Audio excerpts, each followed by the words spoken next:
You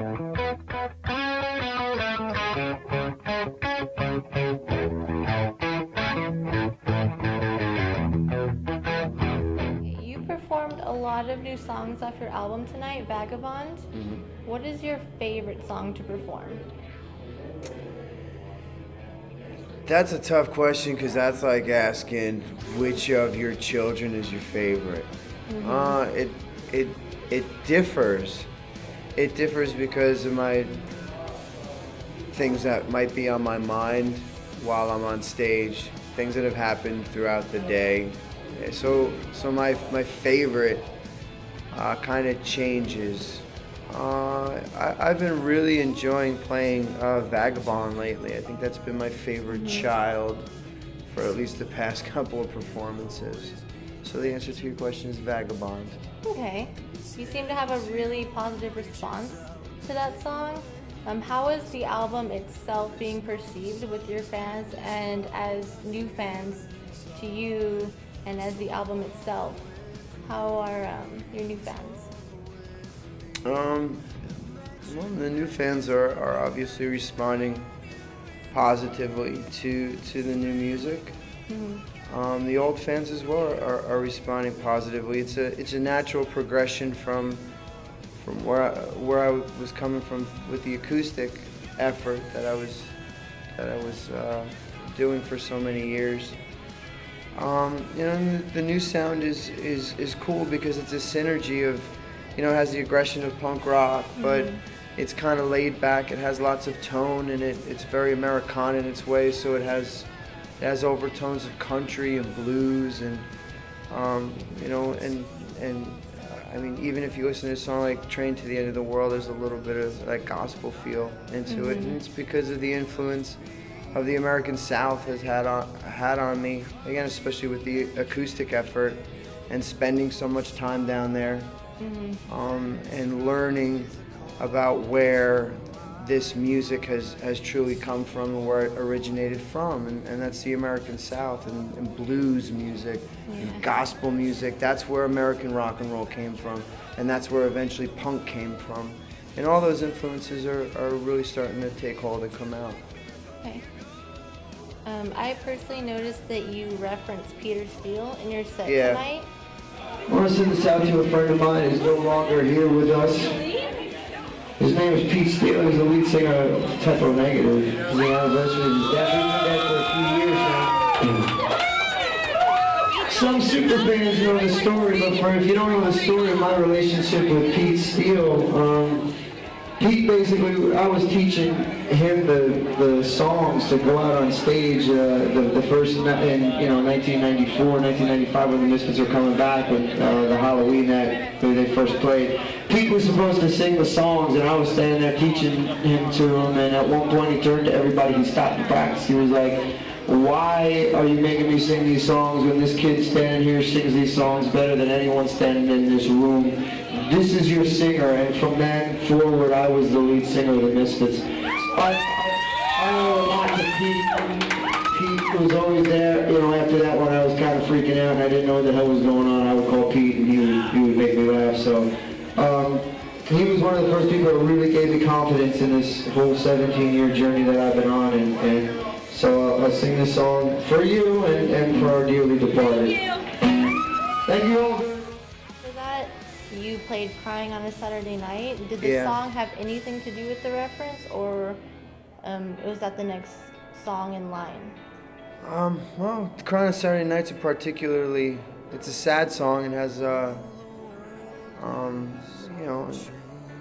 I like I said on stage, Pete was one of the first people, on the Misfits journey that stood up for me. Yeah.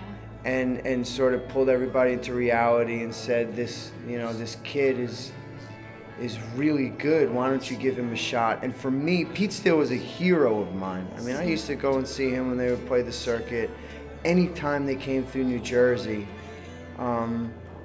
And to have that opportunity to be on the other side of the curtain where I got to work with him and show him these songs, and for this man to then say, give this kid a shot, he's got some talent, was was amazing. And then, like I said, and then as I got started with things, and Pete was always on the other end of the phone if I needed him. You know, if I sort of got weird and out and lost on the way, Pete was there. So Yeah.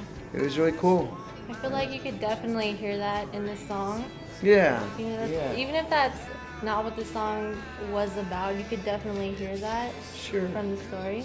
Sure. Yeah. You know, when Pete passed away, and it's just like when anybody leaves the physical realm, you know, the first thing that came to my mind was you know, I really wish I had that one last opportunity to say, to remind him how much he meant to me.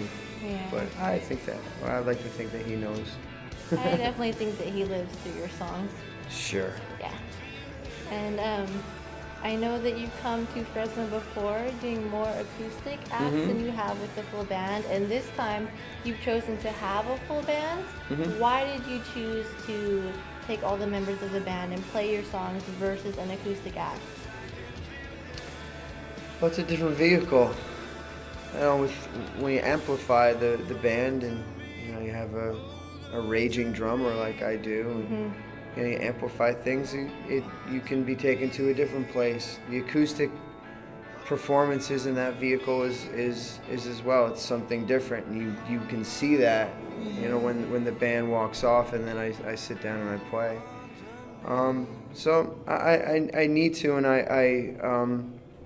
I yearn to get to that higher plane, and with the band, it's really the only way to sort of get there. Yeah, in all dimensions, especially with the new album. Sure, yeah.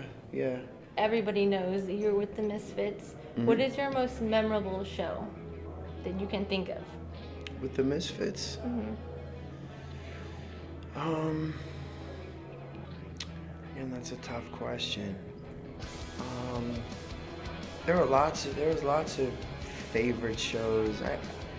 The one that comes to mind is when we played at Mount Fuji on the Beautiful Monsters tour. Remember how excited everybody was. And when we walked out onto stage and there was just so many people. I remember it being real exciting, and it was exciting, you know, for all of us, because we got to hook back up with the guys from Megadeth, and Dave Mustaine and I had a really cool rapport, and Doyle and I like to sit and watch Dave and Marty just sort of warm up and just blow our minds. And that was a show with Marilyn Manson as well, so that was exciting. But I have a lot of memories of us on stage. We used to laugh a lot.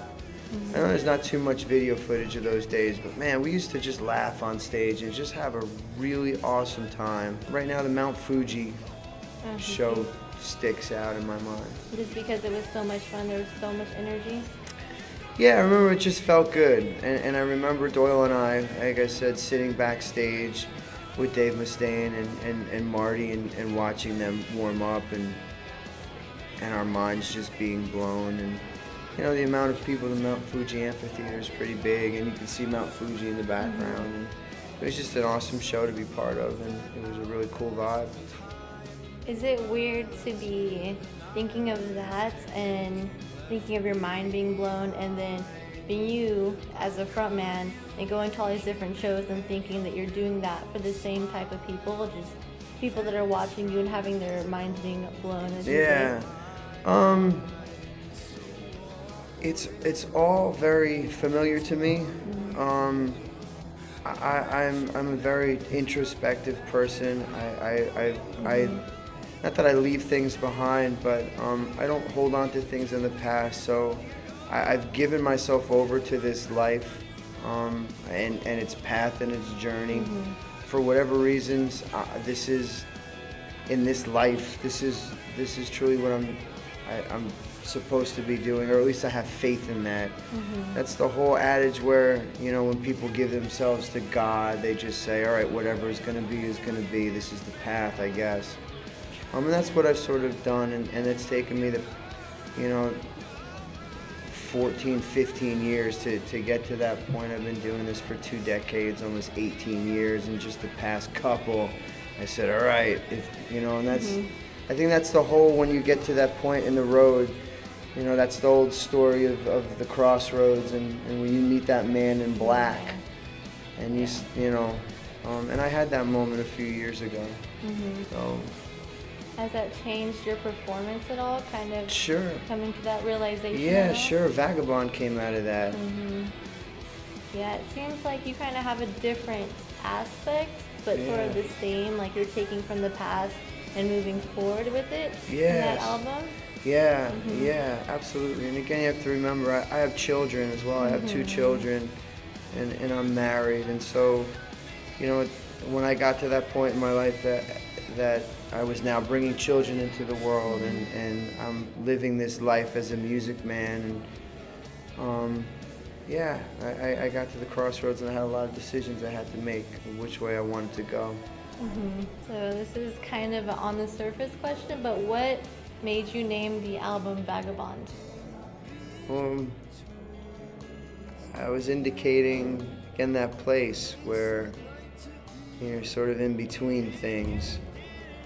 And vagabond is sort of, homeless, sort of drifter type of individual. And for a lot of years, I felt that way, not knowing exactly where home was or who I was or what I was supposed to be doing, and it's easy to get lost along the way.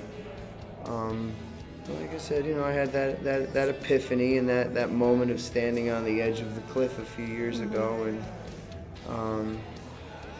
and so I wanted to call the album Vagabond for that reason, just to indicate that in-betweenness. Makes sense, because your first music video, there was a lot of shadows, a lot of dark, play with a lot of lights kind of coming in between. That's way cool that you got that. It definitely translates. Right on.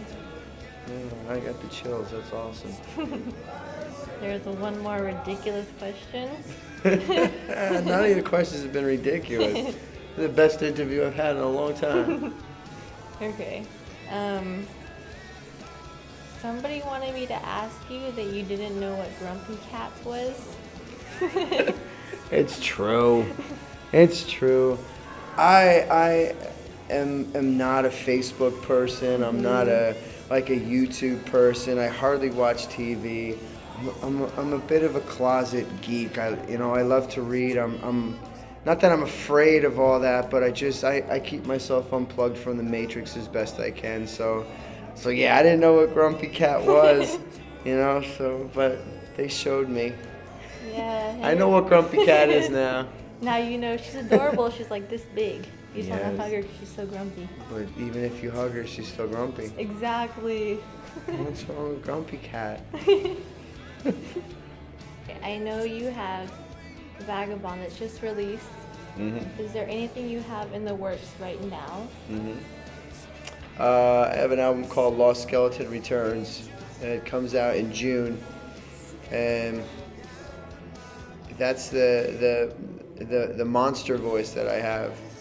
The Vagabond voice is one thing, and then my monster voice, where I put this skull makeup on and I take on the character of the Scarecrow. That character lives in the deep dark part of the forest, and he sees things a little bit differently than the Vagabond character does. And so I went into the studio and recorded an anthology of my monster music, tracks from off of American Psycho and Famous Monsters, Punk Rock is Dead, as well as 6 new songs, 3 videos. And so Lost Skeleton Returns will be released in June. That's exciting, and so soon. Yep. And then after that, in August, I'll be releasing an acoustic album, Vagabond Acoustic. Oh, wow. Yep, August, September, and then I'll be back in the studio in November for the follow-up to Vagabond. You're just a busy guy. I'm a busy guy. Yep.